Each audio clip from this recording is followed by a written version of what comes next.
It's a real double-edged sword when you're different. Because when you're different, you get to stand out. But when you're different, you're a risk and it requires a leap of faith. So, how do you handle that? Well, there's a few different sort of ways in which you can approach that kind of problem. But I think some of them are outside of your control.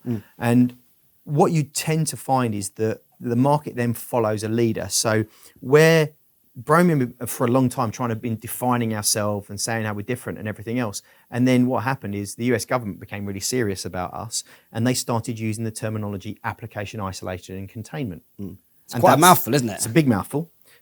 But it's even like, give it a name, doesn't matter. Could call it ABC, doesn't matter. But the point is they've recognized it as a category and they've said, right, this is this thing.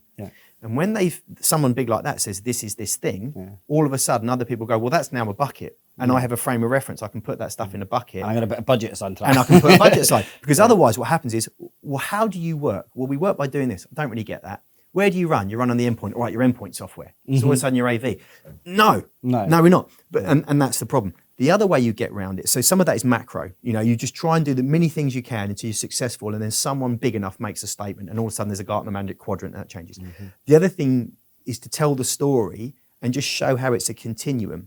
So what we do, micro virtualization and everything as it works, is unique. However, when you tell the story of all we are really doing is a continued story of virtualization. So virtualization in itself, in server virtualization, has probably been in the last 30 years the most successful thing people have done in IT. It's just worked. Most IT projects are expensive and don't necessarily deliver and so on, but virtualization was a massive success. So you virtualize your servers, reduced your tin, efficiency, greener, brilliant. That was great. So we did server virtualization. Then we did desktop virtualization. And so certain things like Citrix, real leader in there, VMware, of course, a leader in there, virtualizing your desktop, virtualizing your applications. Then we've done virtual networks and we're separating networks off. And then we've done cloud at the same time. We've got this idea of multi-tenancy. All Bromium is really doing is saying, we're going to take that idea of virtualization and that idea of separation. Apply it to security. Apply it to security. And we believe it's going to be as transformational to security as it's been to everything else. So really what we're talking about, when you do that continuum, you say, it's a leap of logic. If you take what you're already doing, and then you just close your eyes, look at this and then open them, and it's like black and white, and it's really hard. But when you start on the journey of virtualization, and you just go, okay, virtualization's done this, and this, it's an entirely logical and necessary step that it's going to do this next. From a security perspective, do you think that it's the same teams that are worrying about that thing, though? No, not really. I think the same teams are, in the end, responsible for kind of getting it out there. I mean, if you're talking about something that, I mean, if you take it to brass tacks, we're talking about something that runs on an endpoint, that does the isolation on an endpoint. So you're talking about software that runs on a PC. So you're inevitably talking to a desktop team who'll have to put some software on a PC. So that puts it in that camp. But then you're probably managing it by a security team. And that's not a big leap of logic. That typically happens with AV as well. So, you know, you get a common operating environment, and you go, I want to put AV on it, and the security guys will manage that, and there's some tool somewhere in the cloud or on our network that's updating the clients and so on. So that's not a big leap of faith. But what this is something that affects sort of everything, because you're right down at that front end. Frankly, it would be great if you could, in a security sense, stick a box on a network and solve the problem. But Wi-Fi networks change that forever. There is no perimeter. We always say people are the perimeter. You know, my problem is what happens when I'm on my laptop and I'm in that Starbucks using the Starbucks Wi-Fi with the SSID and logon that was given to me by a barista. And the reason I'm there is because I work at the bank across the road, but the bank's got no spare office space. So what actually happens is the executives tend to have a breakfast meeting in Starbucks. All your network security is gone. And this idea that the cloud's going to solve that problem is, of course, completely misleading, because the cloud can protect the data that's running in it. But what about the cloud in your pocket? What happens if I compromise your device, put something on your device, then your device connects to the cloud and harvests all the information? These are the kind of things that people need to be challenged by, because, the idea that you can do it on the network, it would be great, but people are the perimeter. It's going to have to be on the devices, because that's going to be the world. It's going to be edge, and then it's going to be cloud.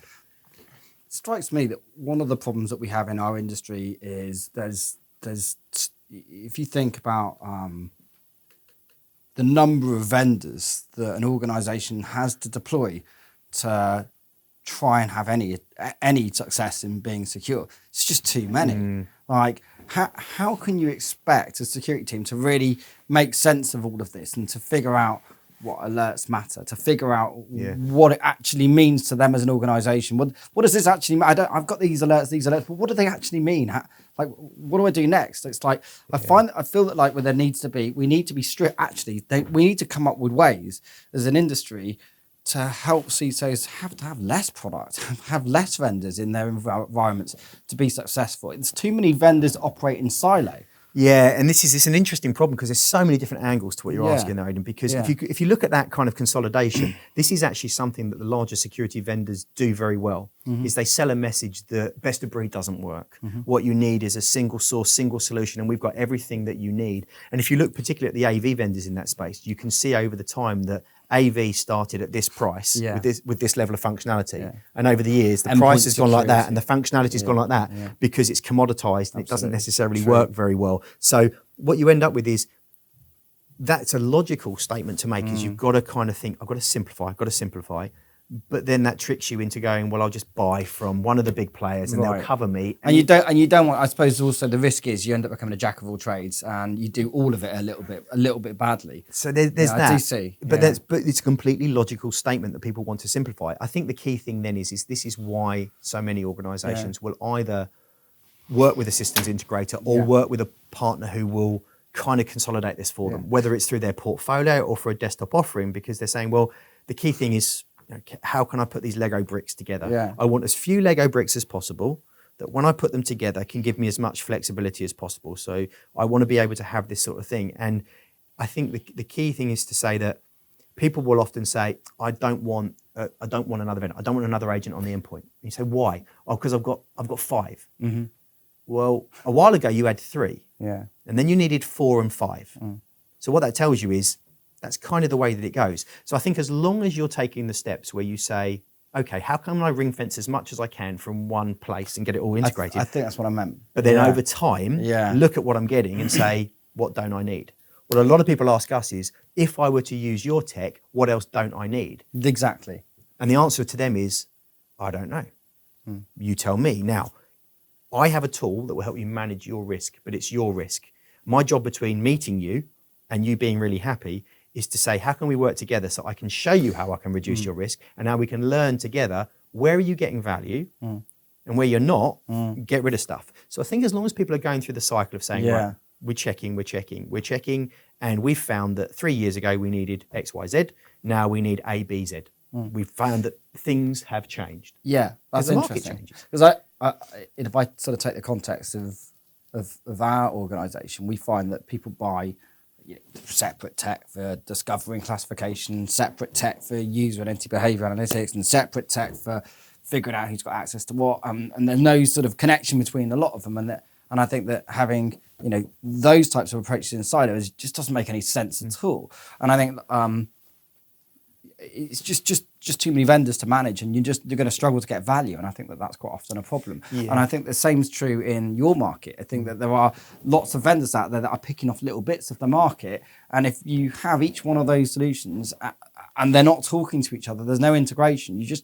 How are you going to figure that out? How are you going to? Is that useful? And I think there's again double-edged swords, because you look at it sometimes when you package up and it makes a lot of sense to get something from one vendor, but then you think, well, I don't want to close the door to innovation. I guess it also depends on what vendor that is as well. It doesn't, and honestly, your track record with them.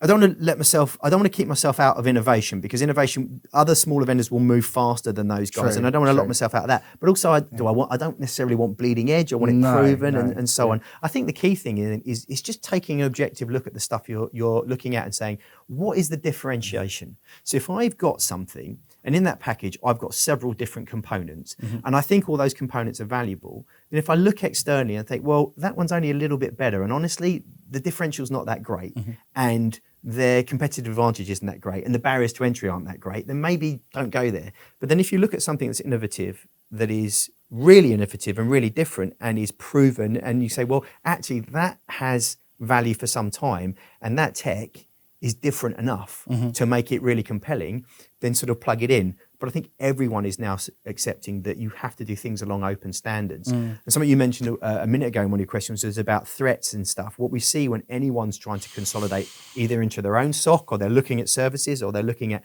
threat sharing in any way, the standards are the way forwards, because everyone I speak to says, can your management server talk to my SIM? And of course it has to. Sure. And those SIMs have to be open standards, and it can be this SIM or that SIM. And so I think the standards will continue to emerge so that you can as much Bring as it all possible together. integrate it, and you have to integrate them closely. There is definitely risk by having lots of different vendors to try and bring them all together, but there's also possible innovation. So you just have to have your tech team on it and go, right, does this do what we need it to do now?